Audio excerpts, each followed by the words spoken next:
Queridos, Êxodo, então, nosso próximo livro significa saída, fazendo uma alusão à saída do povo do Egito. E é importante, desde já, a gente entender que essa saída do Egito, de uma terra pagã, de um mundo extremamente avesso aos valores de Deus e do seu reino, para nos tornarmos um povo escolhido rumo a uma Canaã, a uma terra prometida, é exatamente o retrato do que a minha e a sua vida são. Se nós estamos aqui hoje, provavelmente nós saímos de um Egito e estamos rumando para uma terra prometida, uma terra de bênçãos eternas que mana leite e mel, a nossa Canaã celestial, amém? Então o Êxodo, já de cara, o nome já traz um sentido muito forte para a nossa vida enquanto cristãos. E Êxodo então trata da libertação. Interessante que da primeira aula até agora essa segunda, parece que se passaram 20 minutos, mas na verdade se passaram 400 anos. Porque o Gênesis acaba com a família dos patriarcas indo para o Egito e se estabelecendo ali. E 400 anos se passam e agora vai se dar a história do Êxodo, né? Então, para a gente entender em termos de cronologia, então teria sido escrita aí por volta de 1440 a.C., quase 3.500 anos atrás, que essa história remonta, tá bom?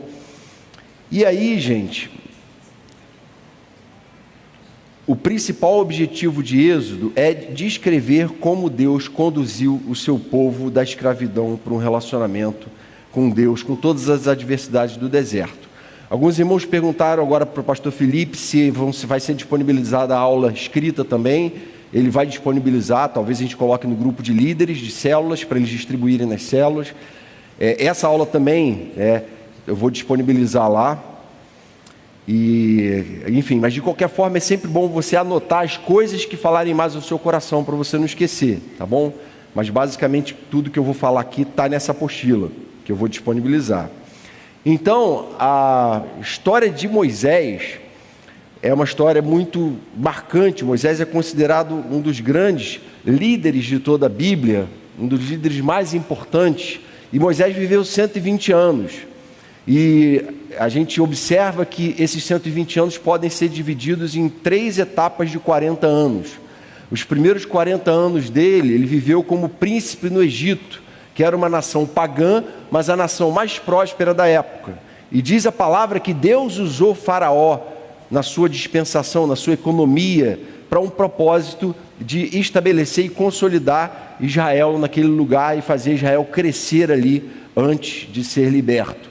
É importante dizer que quando os patriarcas foram para lá, eles não foram para lá como escravos, pelo contrário, não é? A gente viu que José se tornou um braço direito do faraó. Então a família dele foi para lá de forma honrada, ocupou a terra de Gósen ali, teve uma área muito boa, muito próspera para eles se estabelecerem. Depois é que, com a morte desse faraó, um faraó mais para frente é que teria então passado a ter um relacionamento com eles como escravos. O segundo período então de Moisés foi o período que ele, depois de ter assassinado um egípcio, por ver os maus tratos ao seu próprio povo, ao povo judeu.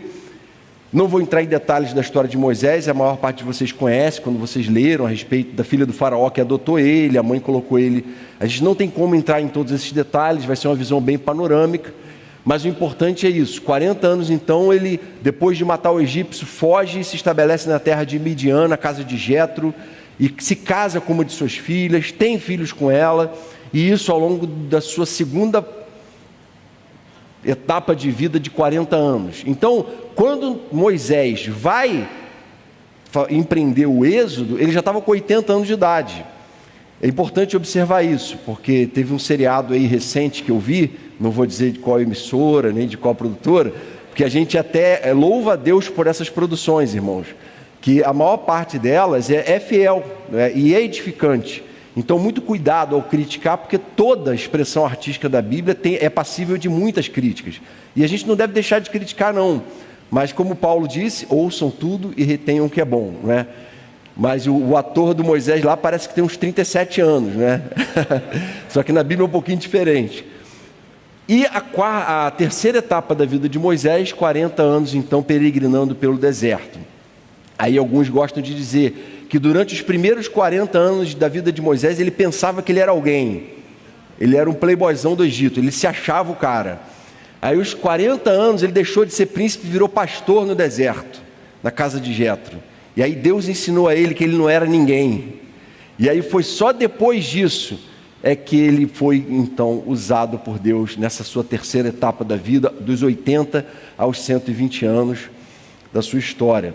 E aí, irmãos, Moisés então, no Êxodo, ele caminha com o povo, né? Tem aquela saída gloriosa, e ele caminha com o povo, a gente vai ver um pouco dessas etapas, durante 3 meses, do Egito até o Sinai. Acho que não tem laser pointer aqui não, né? Tem não, né, Léo? Tá. Enfim, ele caminha lá do Egito, tá vendo ali, ó, Gósen, grandão? Ele caminha com o povo, o lugar do Mar Vermelho por onde o povo passa, né? Ali perto de Sucote, não se sabe exatamente qual é o lugar até hoje, mas ele vai migrando, e veja bem o Monte Sinai lá embaixo da terra do Egito, né? No deserto do Sinai. Veja bem, durante 3 meses ele andou isso tudo, em poucos meses com o povo. Aproximadamente, talvez uns 230 quilômetros, né? Então, mas foi uma peregrinação, eles ficaram como nômades. Depois, na segunda etapa, ele leva então 2 anos até Cádiz Barneia, ali mais ao norte. Veja bem, foram só 2 anos para chegar no deserto de Cádiz, ao sul da Terra Prometida, que é onde está ali Jericó, Canaã, a Terra Prometida, que é onde Israel está estabelecido hoje. Vejam bem, se levou só 2 anos esse período todo, o que aconteceu para o povo então ficar 40 anos? E aí a gente vai ver essa história mais para frente em Números. A gente não vai entrar nesse detalhe. A questão dos espias, não é, que amarelam para os gigantes, dizem que iam ser devorados naquele lugar. Então guarda esse mapa aqui, guarda esse período. Depois de 38 anos, Moisés passa então andando como nômade no deserto, se estabelecendo mais em um lugar do que em outro, às vezes fica mais parado no lugar. Mas ao todo foram 40 anos de peregrinação, e essa noção a gente tem que ter. Então o Êxodo na verdade, a história de um Deus que se revela. O Êxodo é Deus se revelando. Deus, né, estabeleceu os patriarcas, 400 anos se passaram, agora Deus fala, eu vou chamar esse povo a um relacionamento, a uma caminhada, a uma jornada. A jornada de todo cristão é uma jornada de aprender sobre a revelação de Deus, viver um relacionamento com Ele, enquanto a gente caminha para a Terra Prometida. Pô, obrigado, Léo, valeu demais. Agora eu tenho laser pointer. E isso é muito legal, é muito bonito, tá bom? Dentro da história da revelação. E aí, estou tentando conciliar o tablet aqui com a apostila, né, de toda essa revelação. O primeiro ponto da revelação de Deus, ele se revela a Moisés como a sarça ardente, né, um Deus que mantém a aliança. E a ideia de manutenção aqui é muito importante, ou seja, Moisés não estava começando um projeto novo, do nada, do zero, não. Ele estava dando continuidade à aliança que Deus tinha feito com Abraão. Moisés era descendente de Abraão, da tribo de Levi. Ele e seus irmãos eram levitas. E ele então é levantado por Deus para dar continuidade à aliança que Deus tinha. E quando Moisés então está na terra, né, que Deus daria para eles, ele fala, tire as sandálias dos pés, pois o lugar que você está é terra santa. Então, o chamado de Moisés era um chamado à continuidade da manifestação da aliança. E aí, para que Deus então use a ele, Deus, né, ele tem um diálogo com o faraó. Quem é que assistiu? Ou melhor, vou até fazer uma pergunta melhor. Quem é que nunca assistiu O Príncipe do Egito? Levanta a mão. Tá, vocês ainda têm tempo de se redimir e assistir esse filme. Gente, esse filme é uma animação, mas é muito emocionante e é muito consistente. O Steven Spielberg, que é o produtor, é judeu, então ele teve toda uma preocupação em ser fiel à história, mas é uma dramatização muito bem feita, mesmo sendo animação. Então eu recomendo demais que quem não assistiu, assista. E quem está lendo o Pentateuco agora, quem leu recentemente agora com a gente na campanha, assiste de novo. Se você já assistiu, você vai ter um outro olhar sobre uma série de coisas ali. Então Moisés é estrategicamente colocado por Deus para negociar essa saída, e o faraó se endurece e as pragas vêm, as 10 pragas. E durante essas pragas, diz a palavra, Paulo vai falar isso em Romanos, que foi Deus quem endureceu a faraó. Essas pragas não aconteceram com Deus medindo força com os deuses do Egito. Deus não estava assim, vou mostrar para eles que eu sou mais forte, vamos lá. Não. Há um processo. Muitas vezes a gente quer que as coisas aconteçam na nossa vida com Deus de uma forma imediata, mas Deus sempre trabalha com processos pedagógicos. A gente demora tempo para se chafurdar em alguns vícios e alguns hábitos errados, e precisa às vezes de tempo para a gente se desfazer dessas coisas. E Deus então vai trabalhando o coração de Faraó até que ele finalmente quebranta o coração de Faraó. Não foi a tristeza de Faraó, segundo a interpretação de Paulo, que levou ele a ceder por ter perdido seu filho primogênito, a saída do povo. Não, foi o momento que Deus quis, Deus quebrantou. Tanto é que depois ele se arrepende e vai atrás, né? Então, ele é um Deus de punição, ou seja, ele pune o mal. E aí Faraó, o mar se fecha ali, né? Então Deus se revela nesse caráter de juízo, que também pesa sobre nós hoje. Então a gente vai vendo que essas formas como Deus se revela, elas são compatíveis com a nossa relação com Deus hoje, não é? Muita gente pinta Deus como um ser bonachão que está de boa com tudo. Esse Deus não é o Deus bíblico. Esse não é o Jesus da Bíblia, não. O Deus da Bíblia, o Jesus mesmo revelado, era um Deus de amor, mas é um Deus sempre irado com o mal, com a iniquidade, com a injustiça. O caráter de Deus é santo. E esses livros vão revelar isso para a gente, não é? E aí Deus institui a Páscoa, mostrando que ele era um Deus de redenção. Depois da morte, no momento em que a 10ª praga viria, ele institui um ritual que todo judeu deveria praticar, em que o judeu pegaria um cordeiro ou um cabrito de 1 ano sem defeito, sacrificaria para fazer um jantar ali, e com o sangue daquele animal ele ia aspergir na porta da sua casa, e o destruidor, então, algumas versões dizem o anjo da morte, aquele que Deus enviou para executar os primogênitos, simplesmente não passa por aquela casa, porque aquela casa estava protegida pelo sangue do cordeiro. Amém? Acho que a maioria já pegou o recado, né? Há um sangue que está sobre nós, que guarda a gente do anjo da morte, da destruição, que garante para a gente que a gente está debaixo de uma aliança com Deus, e o Senhor tem guardado o seu povo. Ali a figura do judeu passando o sangue.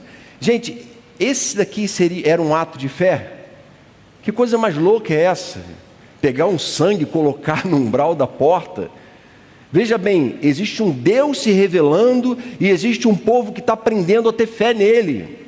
Vai lá, pega, mata o cordeiro de 1 ano sem defeito, para vocês comerem nesse dia de celebração da Páscoa, e pega o sangue dele e bota em cima da porta. Que coisa mais louca, que coisa mais sem sentido. Mas eles já tinham fé. Não, se Deus mandou, a gente vai obedecer. Marcão às vezes fala isso, né? Primeiro eu obedeço, depois eu entendo. Eu não quero questionar Deus, eu vou fazer o que Ele determina. E aí esses 3 elementos, o pão sem fermento, o pão asmo. Alguns talvez não entendam, por que na ceia, ao invés de comer pãozinho, a gente come creme cracker, né? Não é creme cracker, aquilo é um pãozinho asmo, é um pãozinho feito sem fermento. Claro que para a gente hoje como cristão não tem problema se for pão com ou sem fermento, mas dentro daquele ritual, daquele sacramento que Deus estava estabelecendo, o fermento ele tem 2 características na interpretação dos estudiosos. Primeiro, que ele já é um processo de deterioração, de decomposição, já existem fungos ali fermentando. E aí para o judeu tudo que está em decomposição já é uma coisa impura. E a outra interpretação é que se você pegar um pão asmo, a mesma quantidade de massa de pão sem fermento e aquele mesmo peso de pão sem fermento, você vai ver que o com fermento vai parecer que é muito maior, que tem muito mais pão. E o com fermento, ele é pequenininho. Você fala, pô, mas o sem, obrigado, ainda bem que tem alguém atento. O sem fermento é pequenininho, ele não cresceu tanto. E a ideia aqui é de o povo aparecer ser forte, parecer uma coisa que não é, parecer ser mais do que é. E o sem fermento é aquilo que é mesmo. A pessoa que comeu com fermento, ela não comeu mais pão do que comeu sem. E aí a palavra vai falar, né, dos asmos da sinceridade e da verdade. E a partir daí alguns interpretam que essa aparência de ser mais do que é que o povo tem que se esvaziar. Vocês não são isso tudo que vocês pensam. Vocês são só esse pouquinho aqui mesmo. Enfim, tem esse sentido possível também, mas o fato é que fermento é relacionado ao pecado e é uma forma de purificação, e as ervas amargas para lembrar, né, do sofrimento no Egito, para eles não esquecerem disso. Joia? Bom, o povo então atravessa o Mar Vermelho, e aí a gente precisa parar e pensar, mais uma vez, é claro, Deus está à frente, Deus está adiante, mas tem que ter muita fé para você ver o mar aberto assim e você atravessar com parede de água dos dois lados.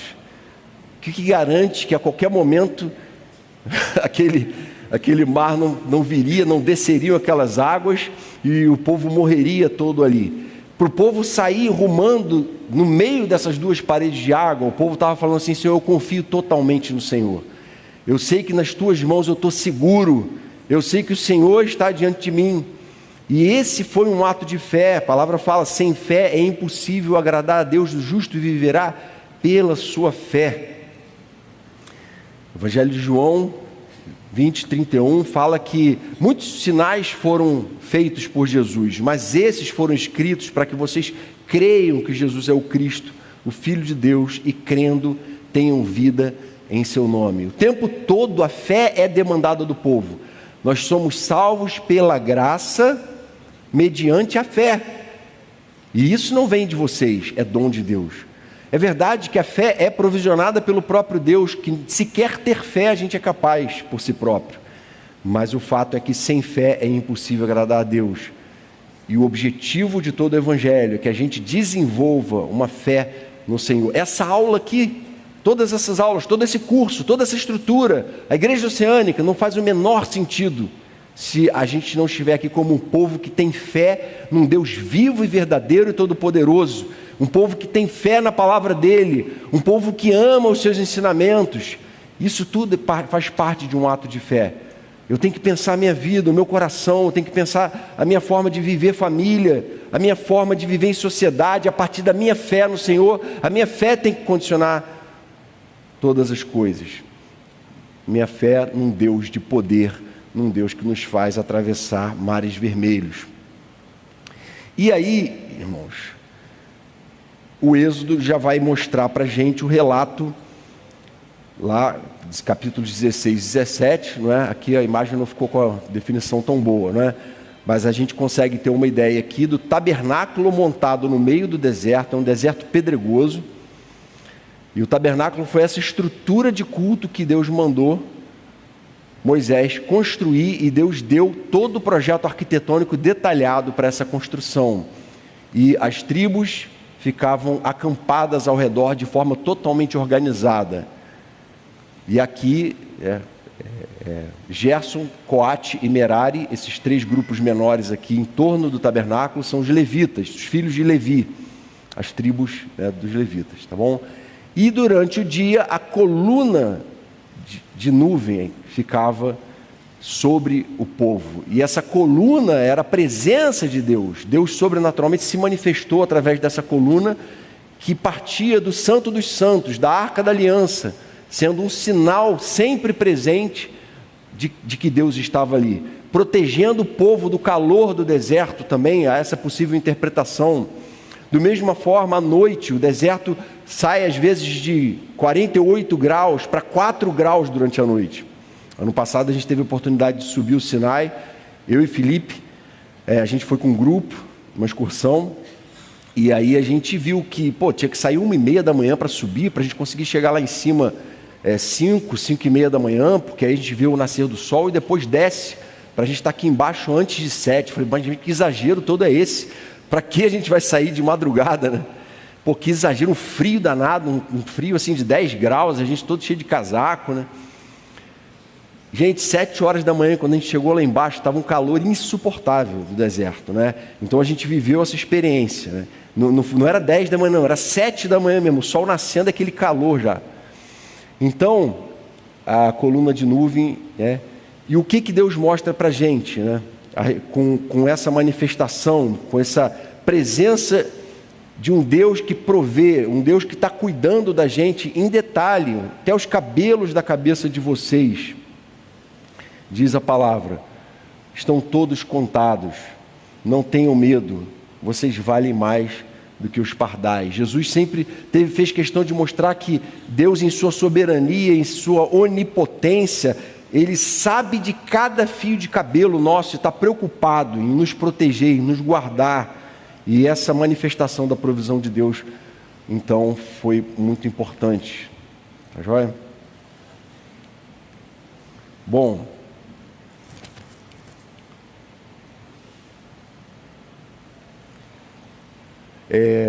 alimento, maná, né? O povo começou a reclamar de falta de comida. Deus provê o maná e as codornizes, e o maná era algo parecido com aquilo ali, ó.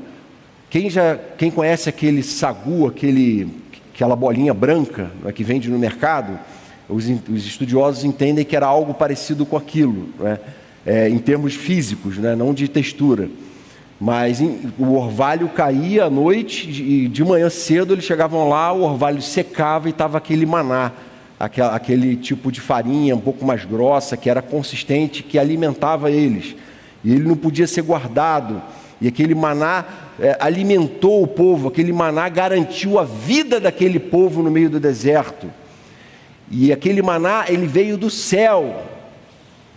E há uma interpretação que o próprio Jesus faz lá no Evangelho de João. Olha o que ele diz: eu sou o pão da vida. Os seus antepassados comeram maná no deserto, mas morreram. Todavia, aqui está o pão que desceu do céu, para que não morra quem dele comer. Eu sou o pão vivo que desceu do céu. Se alguém comer deste pão, viverá para sempre. Este pão é a minha carne que eu darei pela vida do mundo. Amém? Jesus está falando do mesmo jeito que o povo foi provisionado da parte de Deus com o maná que caiu do céu. Eu sou esse maná que cai do céu. Mas naquela revelação, aquilo era apenas um tipo, uma alusão ao que aconteceria, uma sombra do que haveria de vir, algo que ainda não era pleno, ainda não era perfeito. Agora eu estou aqui para alimentar vocês. Então, um Deus que provê proteção, um Deus que provê alimento e também um Deus que provê água, não é? A água jorra da rocha. E aí tem 2 relatos aqui, a gente vai por enquanto só se deter nesse momento em que Deus manda Moisés bater na rocha, ele bate uma vez e a água jorra, e ele provê então a água que garantiu a questão da vida no deserto, né? O que Jesus falou a respeito de água? Mostrando que essa água era uma alusão a ele também. Mas quem beber da água que eu lhe der, nunca mais terá sede. Ao contrário, a água que eu lhe der se tornará nele uma fonte de água a jorrar para a vida eterna. Amém? Então vejam que sempre há um cruzamento. Sempre o que acontece com o povo lá no Êxodo é uma alusão a um relacionamento com Deus que vai de aliança em aliança, da antiga aliança para a nova aliança, que está acontecendo e é real na nossa vida hoje. Ele é um Deus que provê, que garante a nossa segurança e que está cuidando da nossa vida. E um terceiro aspecto em que Deus proveu foi a vitória sobre os amalequitas no capítulo 17, né? Proveu segurança. E o texto diz, E essa é uma das passagens que eu acho mais lindas de toda a Bíblia, que Moisés consulta o Senhor, porque os amalequitas estavam tramando atacar, que ficaram sabendo que aquele povo que atravessou o Mar Vermelho, aquele povo que serve ao Deus vivo e todo-poderoso, está querendo tomar conta dessa terra. A gente tem que ir lá e guerrear contra eles. E eles começam a se mobilizar. E Moisés pergunta: Senhor, a gente tem que se posicionar em guerra? A gente tem que levantar esse exército? E o Senhor fala: tem, vá lá. E o povo vai e guerreia para garantir a sua subsistência, a sua permanência. E diz o texto que enquanto Moisés estava com as mãos levantadas, o povo de Israel vencia. E quando Moisés abaixava as mãos, o povo começava a perder. E Arão e Hur então seguram seus braços. E a figura aqui, irmãos, é uma figura de total e completa dependência de Deus. Essa figura aqui é uma figura extremamente viva para mim e para a sua vida hoje.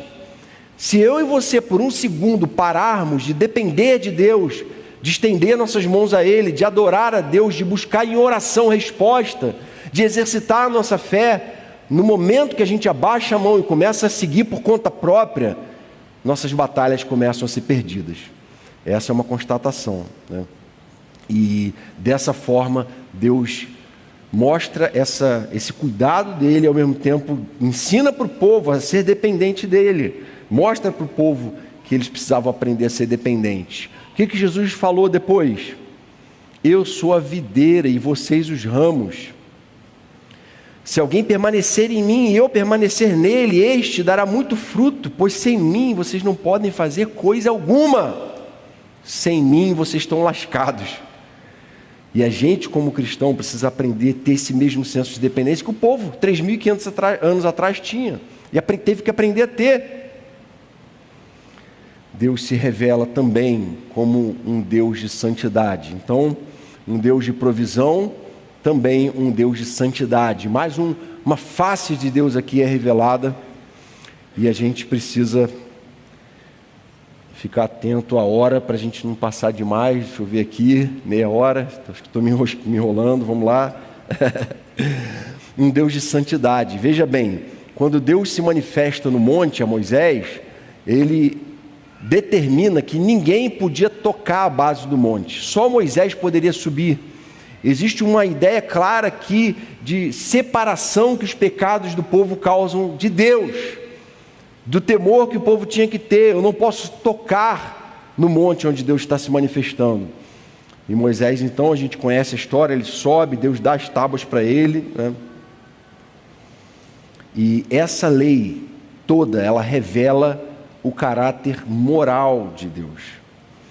Ela revela o caráter de Deus. Algumas pessoas às vezes falam assim: pô, mas é importante para a gente como cristão estudar os livros da lei? É totalmente importante, porque embora alguns ritos cerimoniais, os ritos cerimoniais da antiga aliança não tenham hoje, eles têm um valor simbólico para nós hoje, a gente vai ver daqui a pouco em Levítico. Esses ritos foram superados pela obra de Jesus na cruz. Toda a lei moral, tudo aquilo que era certo, presta atenção, 3.500 anos atrás, continua sendo certo hoje. O caráter de Deus não mudou uma vírgula. Aquilo que Deus falou, isso é errado, continua sendo errado, em termos morais. E aquilo que Deus, 3.500 anos, falou assim: olha, isso é santo, isso continua sendo santo hoje. Isso é certo, é assim que vocês têm que ser, continua sendo correto hoje. Então o aspecto moral da lei se conserva. Então a gente tem que tomar cuidado. Veja bem o que Jesus falou, não é? De modo algum, de forma alguma, desaparecerá da lei a menor letra ou o menor traço, até que tudo se cumpra. Não pensem que vim abolir a lei ou os profetas. Não vim aboli-los, mas cumpri-los. Se Jesus não ligar, as leis morais do Antigo Testamento, pode jogar fora junto com as leis cerimoniais. Se ele pensasse assim, ele não teria sido sem pecado. E ele não teria dito assim: olha, vocês são meus discípulos, vocês têm que me imitar. E Pedro não teria citado Levítico dizendo: sejam santos, porque o Senhor, o Deus de vocês, é santo. E Jesus falou: nada vai mudar da lei. Vejam que... Mas por outro lado, é preciso a gente tomar cuidado também com o legalismo, né? Existe um movimento judaizante de retomada de práticas, de cultura e de doutrina judaica nos nossos dias, entre cristãos mesmo. A gente tem que tomar um certo cuidado com isso, porque a gente vai ver, por exemplo, o autor de Hebreus desconstruindo esses elementos cerimoniais da Antiga Aliança. O Concílio de Jerusalém foi convocado em Atos 15 para falar, a circuncisão não precisa mais, né? Teve que haver uma discussão em torno disso, porque havia esse movimento de judeus querendo impor leis cerimoniais aos cristãos novos, né? E olha o que Paulo fala. Gálatas é escrito também para combater o pensamento judaizante. E olha o que Paulo fala em Colossenses 2 sobre essas questões. Não permitam que ninguém os julgue pelo fato de que vocês não comem ou bebem,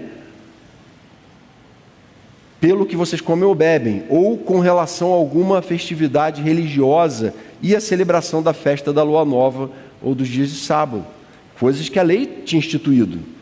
E estavam julgando os cristãos de Colossos porque eles não observavam aquilo. Os judeus, é claro, estavam questionando eles. Tudo isso é sombra das coisas que estavam por vir.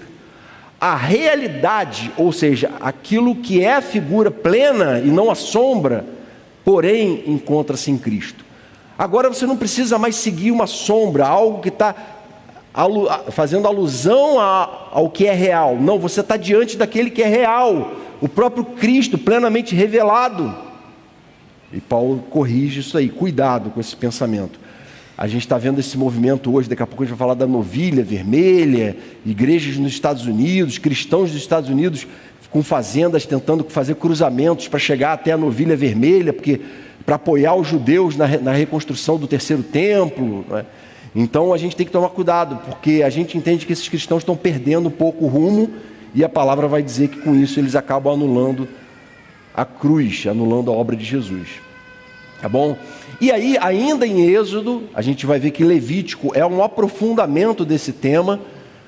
Deus se revela um Deus de comunhão. O tabernáculo é descrito, não é? Sacerdotes são instituídos, ofertas, meios de se redimir com Deus, o caminho para se consertar.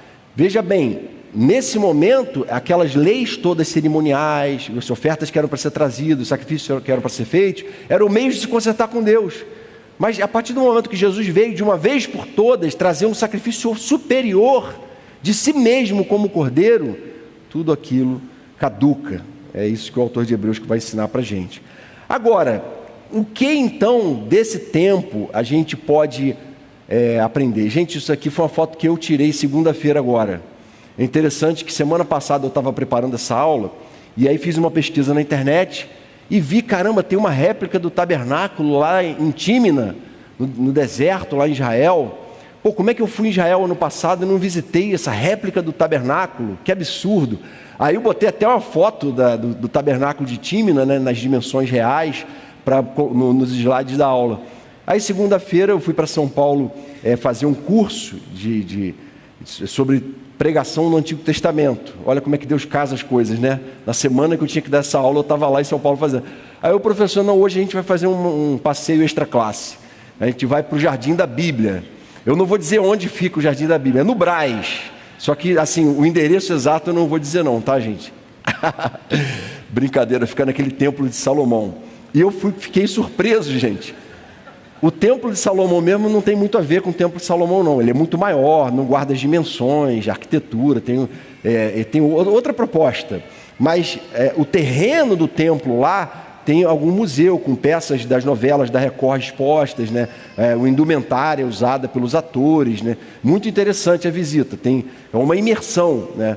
Os caras trouxeram 12 oliveiras centenárias de Israel e fizeram o Jardim das Oliveiras deles, o Getsemane deles ali dentro. Então, assim, é uma experiência para quem estiver em São Paulo e quiser visitar, pela bagatela de R$40, você consegue entrar lá. A gente pagou 20 porque tinha meia, porque a gente é estudante, né? Gente, eu fiquei surpreso, porque isso aqui é uma réplica em tamanho real. É claro que esse tabernáculo, como o povo era nômade, ele se desmontava todo. Mas o altar de bronze, a pia de bronze, lá dentro os elementos dourados, imitando ouro, não é? A menorá, a mesa da proposição, a arca da aliança dentro do santo. Eu entrei no Santo dos Santos. Eu abri a tampa, o propiciatório, né? A tampa da arca da aliança, e vi ali os testemunhos, né? Os testemunhos são a vara de Arão, um pouco do maná e as tábuas da lei. Eu vi com meus próprios olhos, gente. Brincadeiras à parte, gente, é uma imersão e tem um guia trajado com a roupa sacerdotal que vai te explicando todas as coisas ali. E eu fiquei muito surpreso, porque o guia é muito bem preparado, entendia muito mesmo. Eu não vou botar nenhuma foto minha aqui lá, senão isso pode ser incriminador, né? Não sei. E aí, gente, então, o lugar santíssimo ficava aqui dentro do tabernáculo, né? Aqui é o lugar santo na entrada e lá dentro é o lugar santíssimo. É o lugar onde ficava a Arca da Aliança representando a presença de Deus. E a palavra diz que Jesus habitou entre nós, tabernaculou entre nós. Essa ideia do tabernáculo era Deus se colocando no meio do seu povo, vindo habitar, convidando um povo para a sua casa, para um relacionamento com Ele e estabelecendo os meios para esse relacionamento que vão ficar mais claros em Levítico, tá bom? Aqui as partes, talvez a maior parte já tenha tido algum contato, né? E a posição era exatamente essa: o menorá, o candelabro, a mesa da proposição, o altar do incenso, bacia de bronze, ou a pia, né? O altar do holocausto, e lá dentro a Arca da Aliança no Santo dos Santos, e aqui o véu que daqui a pouco a gente vai ver. Estou falando muitas vezes, daqui a pouco a gente vai ver, será que vai dar tempo? Não tem ninguém com fome não, né, gente? Vamos lá. Opa. Aí, gente, quem assistiu Indiana Jones sabe que ele encontrou a arca perdida, né? Essa arca até hoje é procurada pelos arqueólogos, a arca verdadeira, e aqui dentro ficavam os elementos do testemunho. O menorá que está lá em Israel, numa praça exposto, já pronto para a construção do terceiro templo, ele ser usado. A mesa da proposição com os pães, 6 pães de cada lado, né, simbolizando as 12 tribos de Israel. E todos esses elementos aqui, irmãos, a gente não tem como se aprofundar, mas eles falam para a gente sobre a nossa vida com Deus hoje, não é? Alguma semelhança com o que a gente tem aqui na igreja? Né? Tudo a ver, Santa Ceia, nossa vida em comunhão com Deus, e o fato de que a gente segue a doutrina dos apóstolos, né? Na época eram os 12 patriarcas, hoje a gente segue a doutrina dos 12 apóstolos. Bom, um Deus de disciplina, não é? Aí a gente tem o bezerro de ouro. Moisés desce do Sinai, chega lá embaixo, o povo está fazendo uma festa. Aí existe uma discussão se esse bezerro era ou não Apis, que era o deus touro, né, dos egípcios lá, mas de qualquer forma o bezerro ou o touro era um sinal de força, não é? Um sinal de alguém que protege, que é forte, não é? E essa ideia aí, Israel, né, demonstra infidelidade e rebeldia contra Deus ao fundir esse touro. E aí, tá, correr aqui também.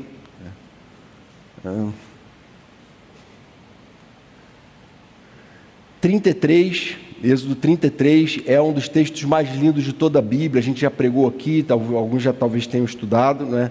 O momento em que Deus fica tão triste, porque em Gênesis 32 o povo tinha se rebelado e feito bezerro, que ele fala para Moisés assim: Moisés, olha, eu sou um Deus que cumpre minhas promessas, eu prometi que ia dar a terra prometida para vocês, eu estou acompanhando vocês nessa jornada, mas agora o povo passou dos limites, agora vai me desculpar, vocês vão e eu vou fazer vocês entrarem na terra prometida, mas não contem com a minha presença, vocês vão ter as minhas bênçãos, mas não vão ter a minha presença.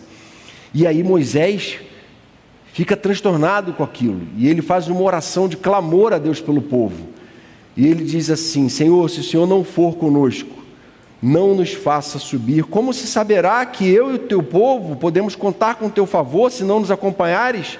Que mais poderá distinguir-nos o teu povo e eu dos demais povos da face da terra? O fato de que a gente está numa aliança com Deus não é evidenciado pelo fato de a gente estar usufruindo de bênçãos de Deus. Essa é a lição muito mais importante do que bênçãos que eu posso obter de Deus e o favor, quem sabe material, como alguns cristãos de hoje estão buscando aí, é a gente ter a presença do próprio Deus. Para Moisés, a presença de Deus era o que era mais caro. E é muito lindo, porque Deus fala lá no capítulo mais para frente, eu não coloquei no slide, Ele responde a Moisés e diz o seguinte para Moisés: farei o que me pede, porque tenho me agradado de você e o conheço pelo nome. Moisés, você entendeu. Quando um sequer de todo o povo entende, há esperança. Quando há um remanescente, quando há alguém que está fiel. Talvez você pense assim: pô, na minha casa eu sou remanescente, ninguém mais quer saber de Jesus, ninguém quer saber de igreja. Você não faz ideia de que você está ali cultivando um ambiente de aliança com Deus, e a sua vida tem que estar exalando o bom perfume de Cristo na vida daquelas pessoas, e você naturalmente vai impactar a vida delas. E por fim, a vinda da glória de um Deus de glória, não é? Aqui eu vou tentar correr um pouco, porque no capítulo 40 fala, né, do fato de que a nuvem encheu a tenda do tabernáculo e Moisés não pôde entrar nela, né? Tão santa que era. Aqui na apostila que eu vou enviar para vocês, tem esse paralelo que é traçado entre o relato de Êxodo 40 com os detalhes de como o tabernáculo devia ser, e do Evangelho de João, mostrando que cada parte desse tabernáculo foi representada em Jesus. Depois, com calma, você pode se debruçar sobre isso aí. Para finalizar, Êxodo, que tomou um pouco mais de tempo mesmo, né? Tipos de Cristo em Êxodo, né? Moisés é um tipo de Cristo. Um tipo é uma figura que está presente ali, que faz uma alusão a Jesus que viria. Ele sacrificou sua posição real a fim de libertar o povo. Foi rejeitado do seu povo em princípio, mas depois reconhecido como libertador e governante. Teve a posição singular de profeta, sacerdote e rei que Jesus teve. Arão, sumo sacerdote, tipificou Jesus em muitos aspectos do sacerdócio, né? O cordeiro pascal foi um notável tipo de Cristo, que derramou seu sangue para a salvação. O maná, dádiva gratuita, a gente viu, que alimentou, que sustenta. O tabernáculo, o próprio Deus vivendo em nós, Emanuel. Você já parou para fazer essa relação? O tabernáculo no meio do acampamento simbolizava Deus presente, Emanuel, Jesus, amém? Ele veio, desceu e tabernaculou, habitou entre nós. E onde é que fica esse tabernáculo hoje? Onde é que ele está habitando hoje? Estrada Francisco da Cruz Nunes 9769, Itaipu? Não. No nosso coração, né? O nosso corpo é templo do Espírito e Deus está habitando, Ele está tabernaculando em nós. Nós somos templo.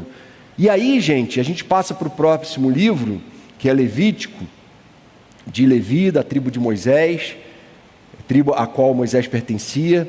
E uma curiosidade: o Levítico foi escrito 30 dias, durante um período curto, de apenas 30 dias, entre o Êxodo e Números. Então, Levítico tem algumas peculiaridades, não é? Mas a mensagem básica de Levítico é de que ele é a história de Deus vindo habitar no meio do seu povo. É impossível entender o Evangelho sem Levítico. Gente, o que Jesus foi fazer na cruz? Para quê? Eu passei minha infância na igreja perguntando isso. Para que ele precisava morrer? Sangue derramado, não é? E se você não ler e não estudar Levítico, você não vai entender que necessidade é essa desse sacrifício, não é? Levítico vai trazer alguma luz para a gente nessas questões aí. Tá bom? Vamos lá. Então, um Deus santo não pode conviver com o pecado. Levítico revela isso. Nem mesmo Moisés pôde entrar na tenda quando a glória do Senhor a enchia, né? O holocausto era o primeiro passo para entrar e começar os serviços sagrados. O próprio Deus estabelece uma ordem para cada detalhe nessa relação. Ou seja, uma humanidade caída, como a gente viu, em pecado, uma humanidade rebelde contra Deus, que estava com a sua imago Dei, a sua imagem de Deus maculada. Ela se volta contra Deus e Deus não tinha nenhuma obrigação moral de se voltar mais para ela. Se Deus abandona o homem à sua própria autodestruição, Deus continua sendo um Deus santo, bom e perfeito. E o vilão seria só o homem. Mas Deus quis ir em direção ao homem. Mas Ele não quis assim: gente, eu vou abraçar vocês graciosamente de volta, e aí continuem fazendo do jeito de vocês. Continuem fazendo o que vocês fizeram no Éden. continuem ditando as normas. Não, não é isso que ele faz. E Levítico vai mostrar para a gente que Deus é um Deus zeloso e ele estipula as normas, a ordem com que as coisas deviam acontecer. E aí, começando com a própria organização do povo, né? Eu falei sobre isso, né? As tribos de Levi, as famílias dos levitas aqui no entorno do tabernáculo, o tabernáculo no meio, a coluna de fumaça durante o dia, né? A presença de Deus constante no meio do seu povo, Deus habitando, se relacionando com o povo. Mas para que isso acontecesse, tinha todo um ritual que acontecia no tabernáculo, para o povo se purificar. E para entrar na presença de Deus, para cultuar a Deus, para estar na presença dEle, era necessário santificação. Gente, isso daqui é sobre vida cristã. Não existe comunhão com Deus sem santificação. Não existe alguém que vive deliberadamente em pecado, que diz assim, o Espírito está aqui, tabernaculando em mim, habitando em mim. Não existe. Nossos pecados causam separação entre nós e Deus. A mensagem está muito clara. E sem Jesus a gente não tem acesso. Então Deus está pedagogicamente criando aqui um relacionamento, estipulando como as coisas deviam ser. Tem que haver holocausto, tem que haver sacrifício. E a gente precisa seguir adiante aqui. Então, Pentateuco são esses 5 primeiros livros da Bíblia, né, que os judeus chamam de Torá ou Lei. Pentateuco são 5 volumes. E Levítico está no centro do Pentateuco, né? Filipe mostrou como Gênesis é a base de toda a Bíblia. Não é sem razão que muitos cientistas procuram atacar o Gênesis, porque se ele ataca o Gênesis, ele ataca a Bíblia inteira cai junto com o Gênesis. Então, o Gênesis é a base de toda a Bíblia e o Pentateuco como um todo, né, é a base também de toda a Bíblia. Levítico é o coração do Pentateuco. Por quê? Porque Levítico vai falar sobre estipular as regras do relacionamento com Deus. Os outros livros vão falar de leis, vão falar, né, da trajetória do povo, mas Levítico vai estabelecer as regras para uma vida em comunhão com Deus. Então, alguns estudiosos entendem que não é sem razão que ele está no meio do livro. E aí, Levítico tem um quiasmo, que são essas seções cruzadas que Filipe falou, ou quiasmo ou quiasma, não é? Que do capítulo 1 ao 7, você vê que as seções elas vão se cruzando e reforçando as mesmas ideias dentro de perspectivas diferentes, né? Esses aqui são os capítulos, né? Então, sacrifícios, sacerdotes, purificação, dia do perdão. O coração do livro de Levítico é o capítulo 16, que estabelece o Yom Kippur, dia da expiação. Eu acho que eu vou pular essa explicação do quiasmo aqui, que vai ficar longo demais, a gente ainda tem 2 livros para... eu separei que vai ficar longo. Então, o Yom Kippur, que é comemorado até hoje pelos judeus, era aquele dia estabelecido lá em Êxodo, em que Arão pegaria 2 bodes e sacrificaria um e abriria a mão do outro para o deserto. Aquela história que no paredão aqui rolou de Azazel, né? Tem toda uma discussão em cima disso. Mas a ideia é que Azazel é só um emissário, né? A palavra Azazel, na interpretação reformada, é um emissário, aquele que leva embora os pecados, né? Um é sacrificado e o outro leva os pecados. Então, segundo a teologia reformada, tanto um bode quanto o outro são tipos de Cristo, né? Cristo estava ali representado. Alguns dizem, não, Azazel era um demônio, ele tinha que mandar o bode com os pecados para o demônio. Se fosse assim, Satanás participaria de alguma forma da nossa redenção, né? Mas não é assim. Então, como é que era feito?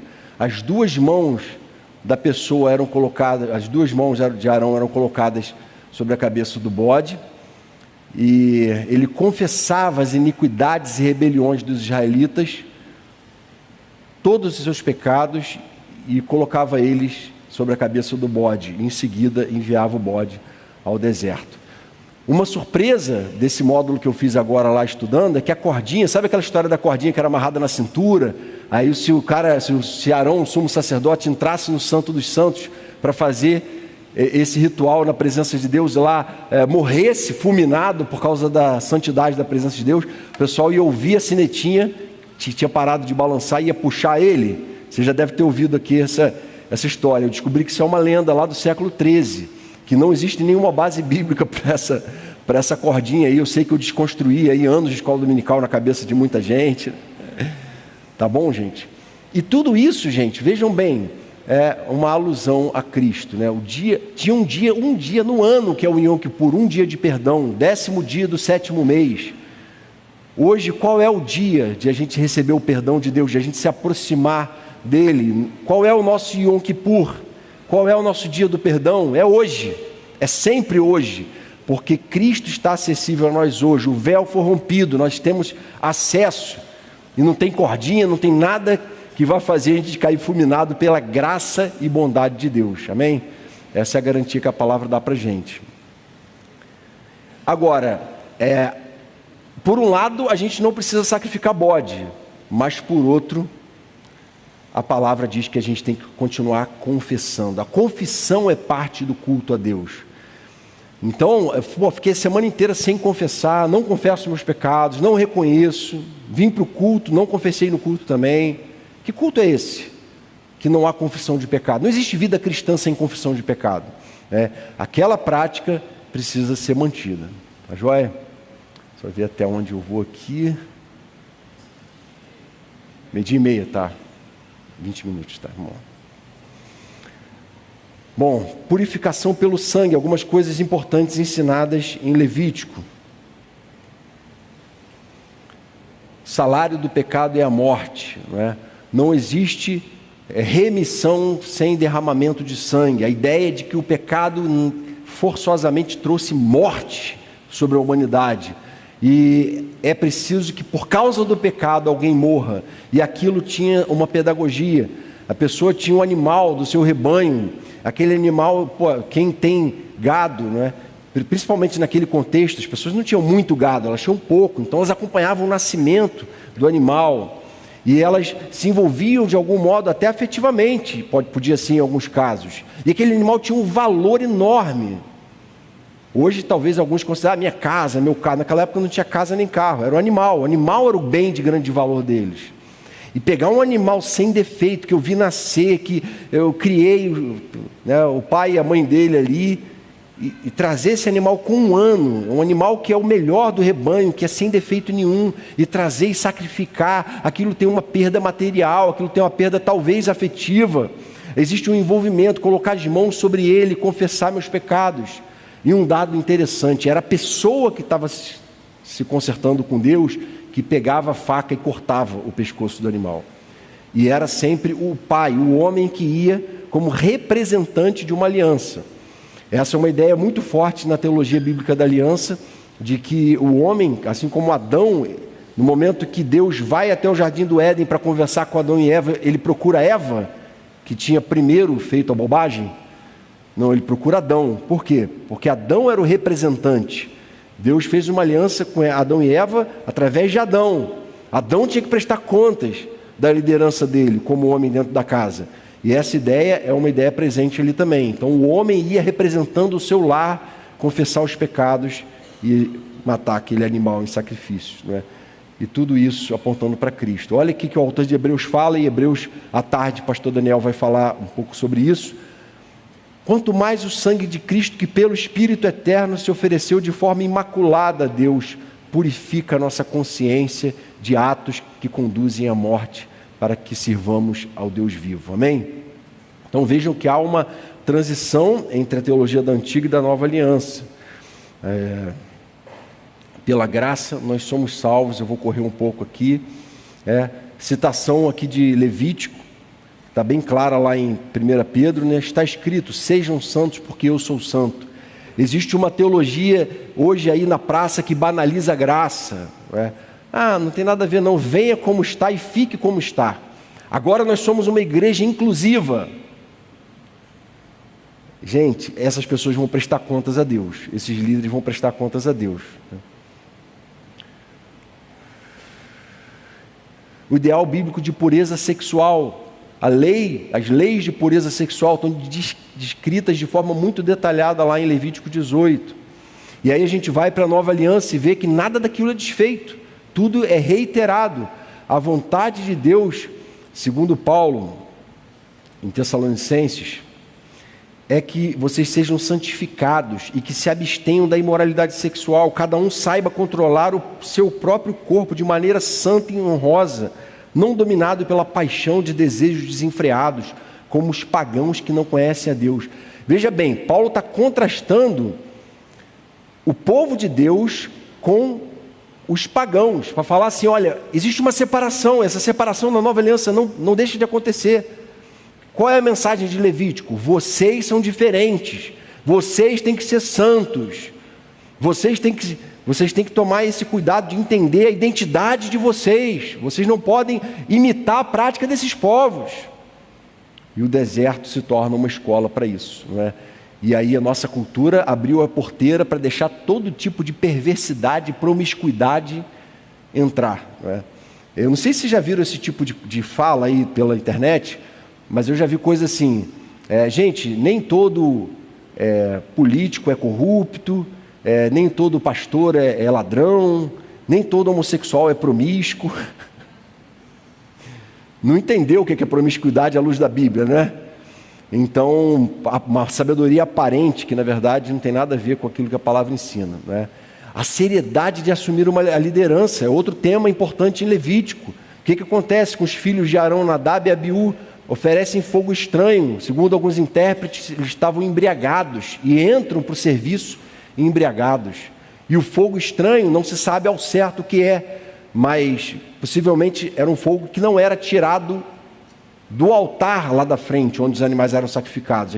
Dali, aquele fogo tinha que ser retirado para se entrar dentro do tabernáculo. E eles não tiram, eles pegam o fogo de outra fonte, talvez uma tocha. Enfim, o fato é que eles brincam, assim como depois Hofni e Finéias, né, os filhos de Eli, vão brincar e vão sofrer os juízos de Deus. Então existe uma seriedade muito grande em assumir liderança. E aí alguns... o líder deve ser um exemplo de temor a Deus. E alguns pensam assim, por isso que eu não assumo liderança nenhuma, né? Prefiro ficar na minha. Só que eu tenho uma notícia ruim para você. Na nova aliança, todos nós somos um reino de sacerdote.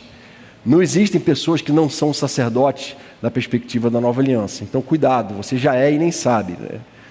Jesus em Levítico, qual é o versículo favorito de Jesus? Levítico 19:18, amarás o teu próximo como a ti mesmo. Ele fala que os dois principais mandamentos são amar a Deus sobre todas as coisas e amar o seu próximo como a ti mesmo. De onde é que ele tirou isso? Levítico era um livro de cabeceira de Jesus. Paulo fala lá em Colossenses,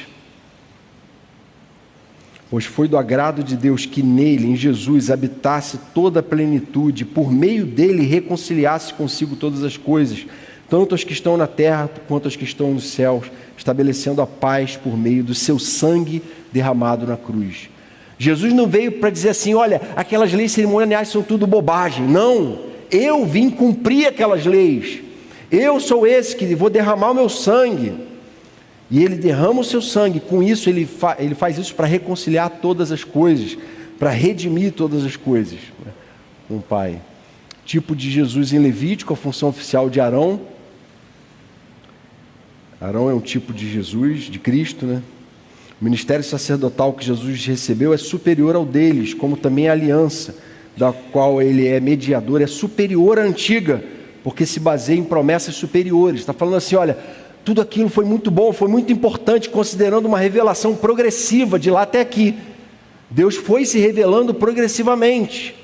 Mas veja bem, agora o clímax da história chegou. Agora temos Jesus e Ele é mediador de uma aliança superior, que supera tudo, que completa tudo, que finaliza a história da redenção. Ele é esse sumo sacerdote pleno de uma vez por todas. E as ofertas de Arão em 3 espécies, cordeiro, 5 ofertas e 2. Vamos passar rápido aqui, pela hora. Na cruz o véu foi rasgado. Lembra do relato do momento da crucificação? O véu é rasgado de cima a baixo. O véu que separava o santo lugar do santo dos santos. O santo dos santos era o lugar que só o sumo sacerdote, nem sacerdote podia entrar, só o sumo, só Arão.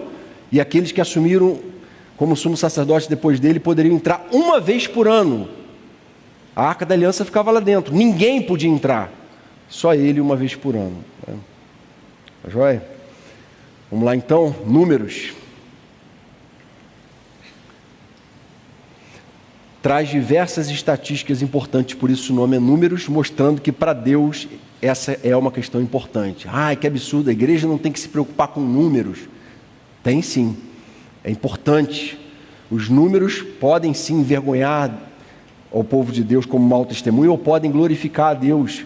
E a gente como igreja deve estar preocupado sim com aquilo que Deus tem feito, e Deus mostra isso, inclusive nesse livro aqui, tá joia?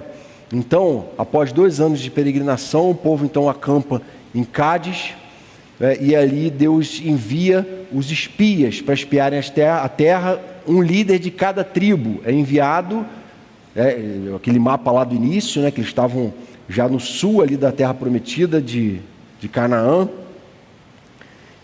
E aí, dos 12 que voltam, 10 falam assim: olha, é loucura entrar, a gente vai ser dizimado ali, é uma terra que tem gigantes. E outros falam, por outro lado, é uma terra que precisa de 2 homens para conseguirem carregar um cacho de uva, é uma terra que mana leite e mel, Alguns talvez não saibam, mas a alusão é esse mel de tâmara, que é esse tipo de geleia de tâmara que eles vendem lá até hoje. Esses dias eu vi até aqui no mercado, você consegue encontrar tâmaras aqui no mercado próximo, que é essa fruta, Tâmara, a tamareira é uma palmeira, que tem muito comum lá, que dá essa fruta que é deliciosa, e que por ser muito doce, ela produz esse tipo de geleia aí, desse mel maravilhoso que eles chamavam do mel da época. E o leite é da cabra, que era muito comum. Então os beduínos até hoje têm uma tradição alimentar que envolve o leite da cabra e o mel de tâmara. Tá joia? E aí, de todos os que foram espiar a terra, somente Josué, filho de Num, e Calebe, filho de Jefoné, sobreviveram. Só os 2, no final de toda a trajetória, ou seja, naquele momento eles podiam ter tomado posse da terra prometida, mas Josué e Calebe falam, vamos embora, e os outros 10 falam, não, porque a gente é como gafanhoto diante deles. E os 12, então, os 2 precisam se resignar a isso, e ficam 38 anos andando pelo deserto, porque não tiveram fé. E Deus fala, essa geração vai toda morrer no deserto. Só 2 pessoas que estavam lá naqueles 2 anos em Cádiz, só 2 entraram na terra prometida 38 anos depois, Josué e Calebe. Essa é a profecia, a promessa de Deus que se cumpre, tá bom? Moisés é corrigido. Então a gente viu que lá em Êxodo 17, Deus manda Moisés ferir a rocha, e ele dá uma pancada com a vara e a rocha jorra água, Maravilhoso, bênção. Aí, em outra situação, em Refidim, Moisés estava lá com Arão, e veja bem, Moisés, Números mostra para a gente que era um homem muito humilde, mais do que qualquer outro que havia na terra. Só que num dado momento, debaixo de reclamação do povo, aquele povo que reclama, e ele tem que administrar como líder aquela reclamação toda, o Senhor fala para Moisés assim, olha, Moisés, fale a rocha. Ele não manda bater, ele manda falar a rocha, que a rocha vai dar água. Na primeira vez ele tinha mandado bater, agora ele manda só falar. E o que Moisés faz? Irado. Esse homem manso e humilde estava irado. Ele pega a vara e dá 2 varadas fortes, meio que se impondo sobre Deus. Que fala nada, quer saber? Pá! Gente, debaixo de pressão, aquilo que pode ser uma grande virtude, de repente vai por água abaixo, e Moisés simplesmente perde a bênção de poder entrar na terra prometida. Olha o que Deus diz para ele. O Senhor diz para Moisés e Arão, como vocês não confiarem em mim para me santificar à vista dos israelitas, não conduzirão essa comunidade para a terra que eu dou a vocês.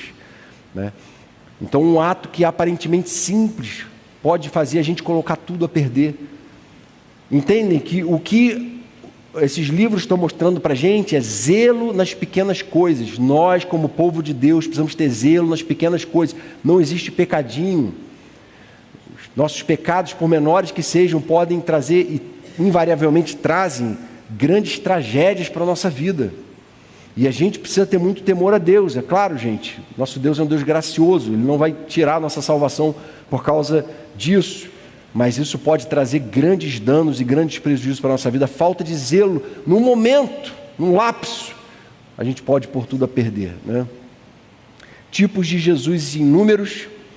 A cinza da novilha vermelha, então há uma ordem lá em Números 19, para que eles sacrificassem uma novilha, que é uma fêmea, uma vaca fêmea, não é? E uma vaca pequena, né? Um bezerro vermelha, e aí ele seria queimado em holocausto, e as cinzas daquele animal eram colocados numa água que era considerada uma água purificada pelo sacrifício daquela novilha vermelha. E aquela água era usada para santificar e purificar situações específicas dos rituais cerimoniais de Israel. E aí essa novilha vermelha é um tipo de Cristo, não é? Que gratuitamente absolve a gente, purifica a gente. E é essa novilha vermelha, isso aqui é uma imagem que eu tirei da internet, de um judeu lá em alguma fazenda, que eles estão fazendo cruzamentos para tentar trazer ela de novo. Essa espécie que tinha na época, ela se extinguiu, mas através de cruzamentos eles estão. Só que não adianta ter uma aparência vermelha, ela tem que ser perfeita dentro de alguns critérios muito bem estabelecidos. O judeu é bem Caxias. Então já existe um monte, mas poucas que atenderiam a esse requisito para eles entrarem na construção do terceiro templo, chotarem os muçulmanos dali da esplanada das mesquitas. E essa guerra toda tem a ver com isso. Esse é um tema para um outro curso inteiro, né? A gente não vai entrar nisso aqui. A serpente de bronze numa haste, né? O povo reclamando, o povo se rebelando contra Deus no meio do deserto. Deus manda serpentes venenosas, e aquelas serpentes começam a picar e alguns começam a morrer, e todo mundo começa a ficar com medo. A qualquer momento uma serpente dessa pode me picar. E Deus fala para Moisés: funde uma serpente de bronze, coloca ela lá, né, à vista de todos, e digam para eles que todo aquele que olhar para aquela serpente que estiver pendurada vai ser sarado, vai ser curado daquela picada da serpente. Deus fazendo o povo encarar o objeto do seu maior medo, do seu maior temor, a morte deles próprios. Para quê? Para não passarem pela morte, para serem salvos. Gente, quem é a nossa serpente de bronze que foi colocada ali? Todos nós fomos picados pela serpente, todos nós temos medo da morte, e todos nós podemos olhar para o madeiro e perceber que ele está vazio, que Jesus foi lá e cumpriu a obra redentora. Tudo isso é tipo de Cristo, é uma alusão ao que aconteceria depois. E também a vara de Arão, o povo reclamando com Moisés, com Arão. Deus fala para eles: pega uma vara de cada tribo e coloca aí alinhada. E aí no dia seguinte, a vara de Arão, que estava no meio, é a única que brota flor, folha e amêndoa e fruto. Uma vara, um pedaço de pau morto, que um dia já tinha sido vida, mas não tinha mais vida. Qual é a alusão aqui, irmãos? Deus, de alguma coisa morta, faz nascer vida. Deus ressuscita aquela vara de Arão. E essa vara é um dos elementos do testemunho que fica dentro da Arca da Aliança. Amém? E por fim, Deuteronômio. Eu tenho 4 minutos para a gente encerrar aqui com Deuteronômio. Vamos ver se eu vou conseguir. Vamos lá. Então, Deuteronômio é um discurso de Moisés, já no fim da sua vida, aquela geração nascida no deserto.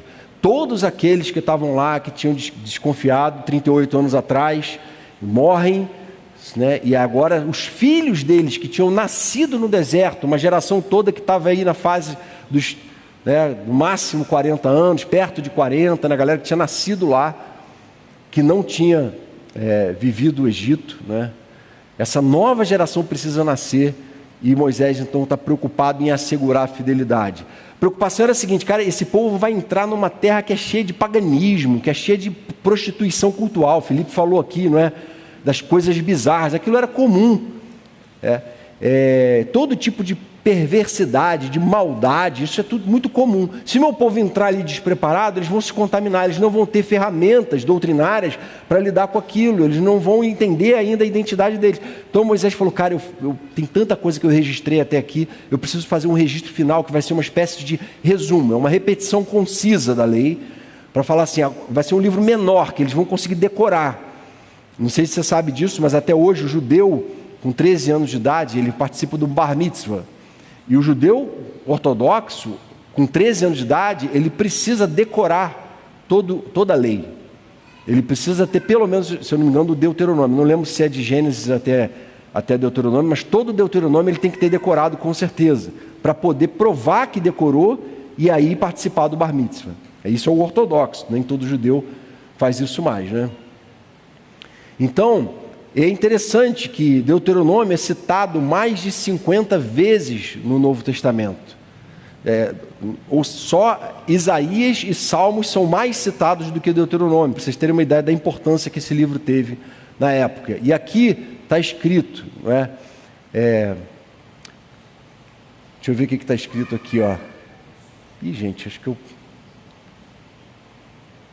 eu repeti aqui sem querer, gente, não era esse texto aí não, na hora de fazer o slide.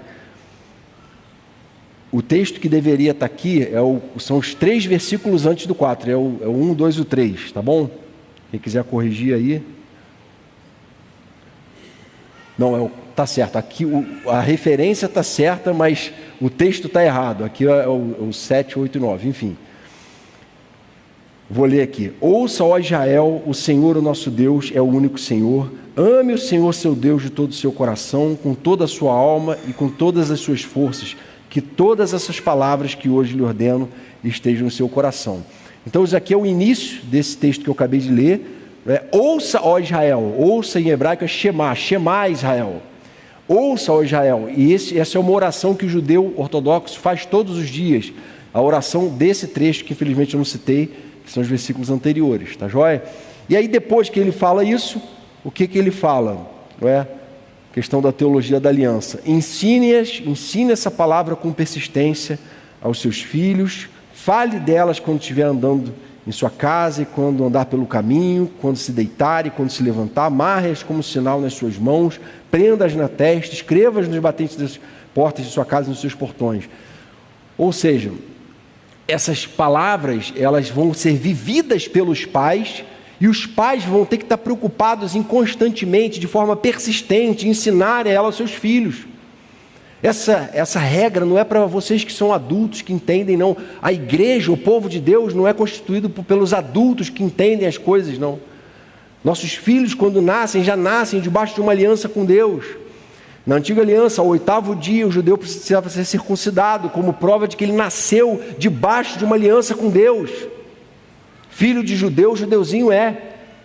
Filho de crente, crentinho é sim. Não, mas meu filho ainda não teve as experiências dele, ele ainda vai ter que passar pelo que eu passei, porque eu tive uma conversão maravilhosa. Meu batismo foi maravilhoso, que eu vim do mundão. Legal, essa regra serve, é bíblica.